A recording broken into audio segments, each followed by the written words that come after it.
오늘 시편 23편에서 다윗이 어떤 배경에서 이 시를 기록했는지, 아니면 어떠한 사건의 영향을 받아서 이 시를 또한 고백했는지 잘은 모르겠지만, 분명한 것은 그에게 있어서 하나님은 목자셨다라는 것이죠. 아마 그것은 우리가 잘 알다시피 다윗의 일상의 삶에서 영향을 받은 것 같습니다. 어떤 신학적 고백도 아니고요. 이거는 자신이 지금까지 살아온 경험을 통해서 하나님은 나에게 어떤 분이시다를 분명히 고백하고 있는 것이지요. 우리 각자에게도 마찬가지입니다. 좋은 이야기 많이 듣고 또한 많은 지식도 듣습니다. 그런데 여러분의 삶 속에서 여러분의 하나님은 어떻게 고백되어집니까? 나의 삶에 항상 함께 하시고 내 모든 순간에 동행해 주시는 그 하나님이 여러분의 삶 속에서, 여러분 자신의 고백 속에서는 어떠한 분으로 다가오느냐라는 것이죠. 물론 그것이 일시적인 고백일 수도 있겠고요.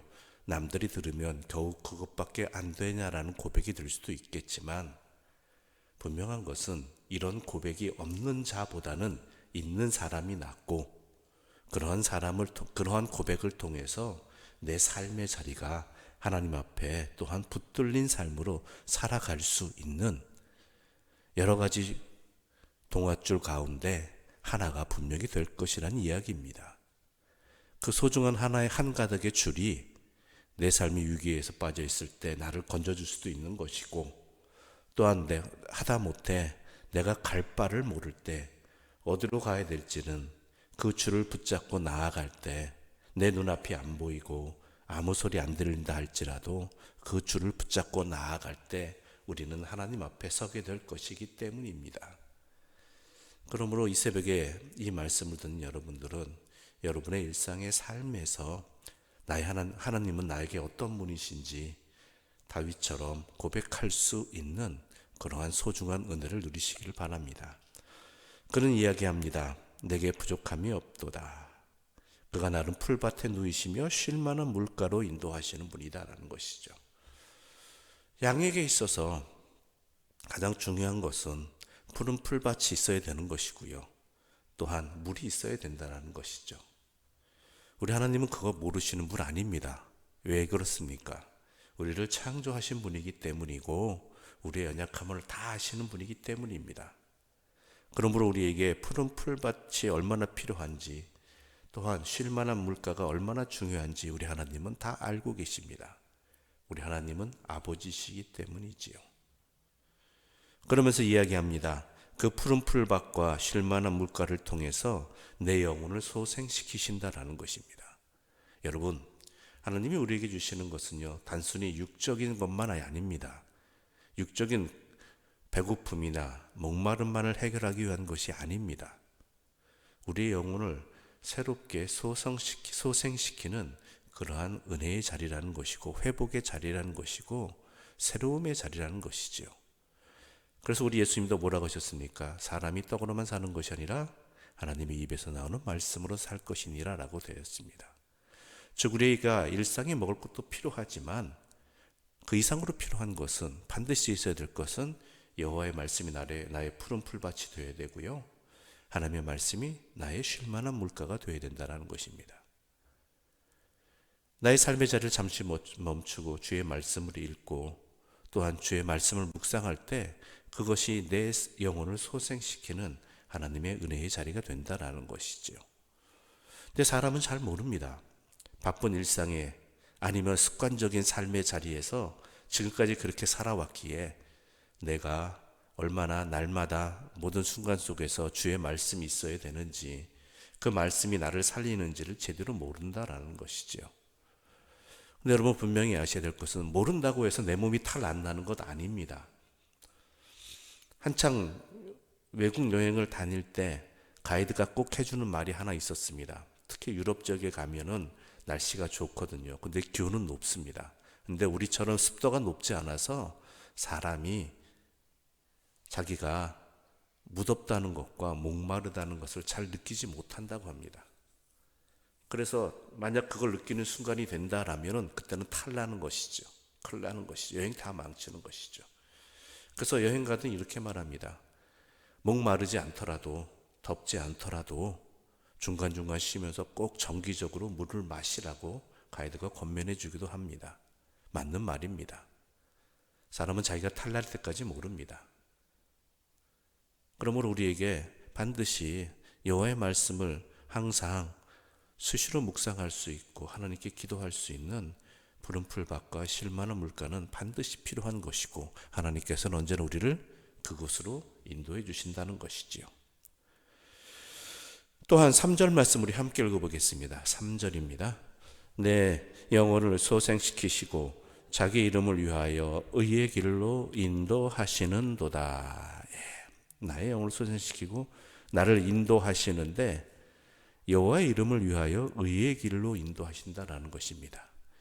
하나님께서 우리를 인도하시는 길은 하나님께 영광 돌리는 길입니다. 하나님의 이름을 위한 길입니다. 그래서 의의 길입니다. 그래서 우리가 사망의 음침한 골짜기를 다닐지라도 해를 두려워하지 않는 이유가 바로 여기 있습니다. 왜요? 하나님의 이름을 위해서 하나님이 인도하시는 의의 길을 걸어가는데 그 길이 사망의 음침한 골짜기가 될 수도 있지요. 그런데 중요한 건 뭐예요? 이 모든 것들이 나를 위한 것이 아니라 하나님의 영광을 위한 길이라는 것이죠. 거기다 누가 계셔요?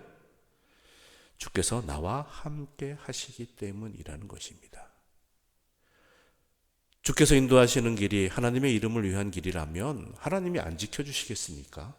하나님이 동행 안 하시겠습니까? 그 어디든 하나님의 이름을 위해서 가는 길인데 너무나 당연한 일이고 너무나 확실한 일임에도 불구하고 사람들이 깨닫지 못할 때가 많아서 그저 사망이라는 그 단어 하나만으로 두려움에 떨고 또한 미리 피하고 염려하고 근심하는 경우들이 있다는 것이죠.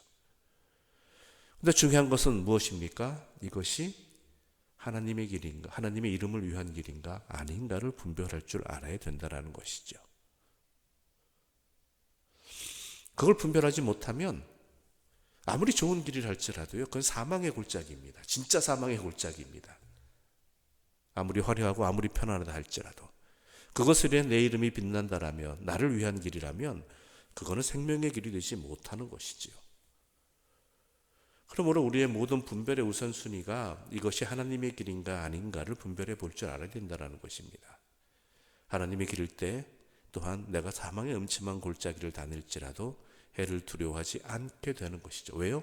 주님이 나와 함께 하시기 때문이라는 것입니다. 근데 분별해야 될 게 뭐예요? 주님의 길인가 아닌가예요. 무조건 험한 길을 간다고 해서 그게 좋은 것 아니에요. 이게 주님의 길인가 아닌가 또 분별해야 돼요. 때로는 나를 쉴만한 물가로 인도하시는 분이기도 하지만 푸른 풀밭으로 눕게 하시는 분이지만 때로는 사망의 골짜기로 다니게도 하시는 분. 왜요? 주의 이름을 위해서. 바로 그것이므로 이 모든 길의 기준은 어디에 있어요? 주의 이름을 위한 길이냐 아니냐라는 것에 있다라는 것이죠. 우리의 삶에 어차피 우리의 삶은요 하나님 앞으로 달려가게 되어 있습니다. 하나님 앞에 서게 되어 있습니다. 그리고 하나님과 영원히 함께하는 그 삶이 우리에게는 축복입니다. 그러므로 하나님의 이름을 위해서 사는 삶이 그게 내 모든 길의 판단 기준이 되어야 될 것이고 행해야 되는 이유가 될 것은 분명한 사실이지요. 게다가 우리 하나님은 어떤 분이십니까? 나를 지켜주시는 분입니다. 주의 지팡이와 막대기가 나를 안위해 주신다는 것이죠. 하나님의 손길, 오직 믿음만으로도 해결될 수도 있겠지만 하나님께서 또한 믿음의 역사를 통해서 여러 가지 사건도 일으켜 주신다는 것입니다. 하나님의 도구가 된 어떠한 것들이 그것이 사람일 수도 있고요. 그것이 또 다른 어떠한 물질적인 것도 될 수 있고요. 그러한 것들을 통해서 우리를 막아주시고 보호해 주신다는 것이죠. 그래서 우리는 주기도문에서 이렇게 기도합니다. 우리에게 일용할 양식을 주시옵소서. 우리가 시험에 빠지지 아니하도록 우리를 지켜주십시오. 이게 주의 지팡이와 막대기에 대한 기대인 것이죠. 소망의 기도인 것이죠. 또한 우리 하나님께서는 어떤 분입니까? 5절 함께 읽겠습니다. 5절입니다. 주께서 내 원수의 목전에서 내게 상을 차려주시고 기름을 내 머리에 부으셨으니 내 잔이 넘치나이다. 아멘. 내 원수라는 것이 단순히 나와의 관계 속에 뿐만 있는 게 아닙니다. 내가 싫어하는 사람, 내가 불편한 상황들이 아니라 하나님을 거역하는, 하나님 없이도 성공할 수 있다라고. 성공이란 단어가 좀 우리에게는 부정적으로 들릴지 모르겠지만 믿음의 길을 끝까지 걸어가는 것을 우리는 성공이라고 말하겠습니다. 아무튼간 하나님의 길에서 벗어나야지 잘 살 수 있는 것처럼 그렇게 미혹하는 것들의 앞에서 내게 상을 차려주신다라는 것입니다. 왜 주시겠어요? 나에 대한 칭찬이기도 하지만 또한 세상을 향해서 보여주는 것이죠. 이것이 참된 생명의 길이다. 헛된 길에 속지 말라. 게다가 내 머리에 기름을 부어주십니다. 환대한다라는 것입니다. 환대한다는 거예요. 나를 왕이나 제사장이나 선지로 삼으신다는 의미도 있겠지만은 귀한 손님을 맞이할 때 어때요? 이때는 기름을 부어줬다고 합니다. 즉 이 사람은 나에게 가장 귀한 사람이다라는 것이죠. 그 증거가 뭐죠?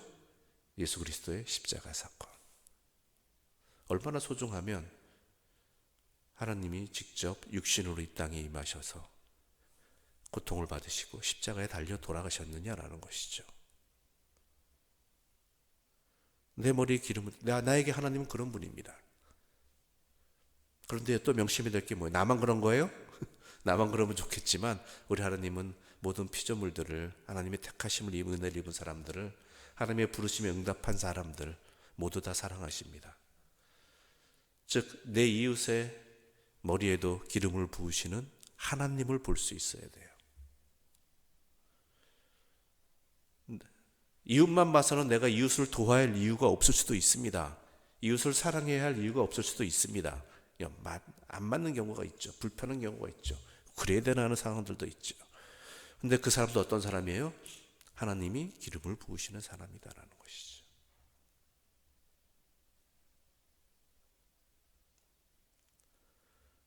어느 정도로? 내 잔이 넘치도록 부어주시는 우리 하나님이시라는 것이죠. 나에게와 마찬가지로. 그래서 다윗은 6절에서 이렇게 고백합니다. 우리 함께 읽겠습니다. 6절입니다. 네, 평생의 선하심과 인자하심이 반드시 나를 따르리니 내가 여호와의 집에 영원히 살리로다. 아멘. 이건 당연한 결론입니다. 이렇게 깨닫고 고백하고 나의 하나님을 알게 되면요, 하나님이 어떤 분이시 고백하면 고백할수록 어떻게 돼요? 하나님은 단 한순간도, 과거, 현재, 미래 어느 순간도 나를 떠나시지 않으셨다라는 것. 또한 항상 나에게, 그때는 그게 왜 그런가 몰랐지만은 나에게 가장 선한 길로 인도해 주시는 분이셨다라는 것. 그러므로 나에게 가장 큰 목적, 인생의 목적은 여호와와 영원히 함께 있는, 여호와의 집에 영원히 살리로다라는 얘기는 항상 여호와와 함께 있겠다라는 고백이 되는 것이죠. 여호와와 함께 있겠다. 이것이 우리의 진정한 고백이 되기를 바라고요. 우리의 삶의 목표가 되기를 바랍니다. 그럴 수 있도록 하나님은 우리에게 항상 함께 하시는 분이고 이 새벽에도 우리와 함께 이곳에 계신 분입니다. 또한 오늘 여러분이 살아갈 때에도 여러분의 삶의 자리에서 나의 하나님을 고백할 수 있는 은총을 누리시기를 간절히 소망합니다. 기도드리겠습니다.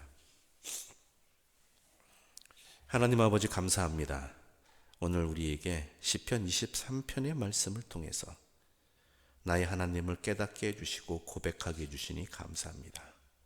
이 고백이 나의 삶의 자리 곳곳에서 나오는 고백이 되게 해주시고 이 고백이 시작이 되어서 내 삶의 모든 순간들을 하나님 앞에서 분별하고 또한 하나님의 이름을 위해서 의의 길을 걸어가는 지혜로운 믿음의 길을 걸어가는 그러한 원동력이 되고 시작이 되게 해주시고 결론이 되게 하여 주시옵소서.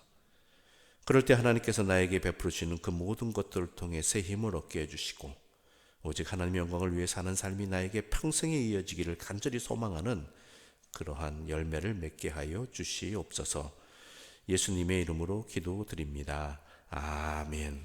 하늘에 계신 우리 아버지의 이름을 거룩하게 하시며 아버지의 나라가 오게 하시며 아버지의 뜻이 하늘에서와 같이 땅에서도 이루어지게 하소서. 오늘 우리에게 일용할 양식을 주시고 우리가 우리에게 잘못한 사람을 용서하여 준 것 같이 우리 죄를 용서하여 주시고 우리를 시험에 빠지지 않게 하시고 악에서 구하소서. 나라와 권능과 영광이 영원히 아버지의 것입니다.